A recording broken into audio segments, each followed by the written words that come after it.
Hello everyone.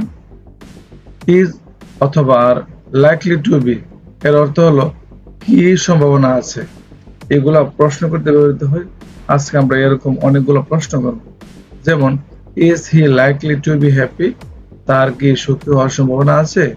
is the work likely to be finished, কাজটি কি শেষ হওয়ার সম্ভাবনা আছে? is it likely to be cold today, আজকে ঠান্ডা পড়ার সম্ভাবনা আছে?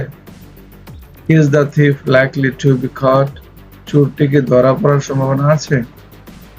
Is she likely to be late, তার কি দেরি হওয়ার সম্ভাবনা আছে?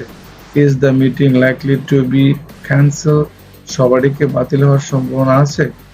Is the food likely to be delicious, খাবারটিকে সুস্বাদু হওয়ার সম্ভাবনা আছে? Is he likely to be promoted, তার কি পদোন্নতি হওয়ার সম্ভাবনা আছে?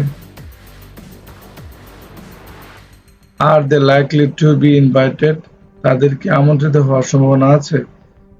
Is the price likely to be high, দাম কি বেশি হওয়ার সম্ভাবনা আছে?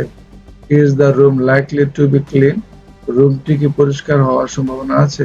Is the match likely to be postponed, ম্যাচটি কি স্থগিত হওয়ার সম্ভাবনা আছে? Are you likely to be selected, তোমার কি নির্বাচিত হওয়ার সম্ভাবনা আছে? Is the question likely to be easy, প্রশ্নটি কি সহজ হওয়ার সম্ভাবনা আছে? Is the house likely to be sold, বাড়িটি কি বিক্রি হওয়ার সম্ভাবনা আছে?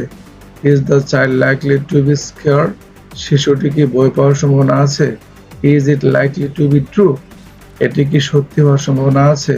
Is the problem likely to be solved, সমস্যাটি কি সমাধান হওয়ার সম্ভাবনা আছে? আরো বলতে পারি আমরা, Are we likely to be tired, আমাদের কি ক্লান্ত হওয়ার সম্ভাবনা আছে? Is the gate likely to be closed, গেটটি কি বন্ধ থাকার সম্ভাবনা আছে? ডিয়ার স্টুডেন্ট, মনে রাখার কিছু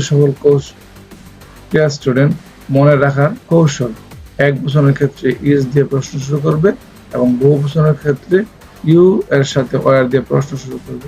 ডিয়ার স্টুডেন্ট, উপরের বাক্যগুলো প্র্যাকটিস করে থাকলে নিজের যে এরকম আরো 5টি বাক্য বলো এবং লেখো।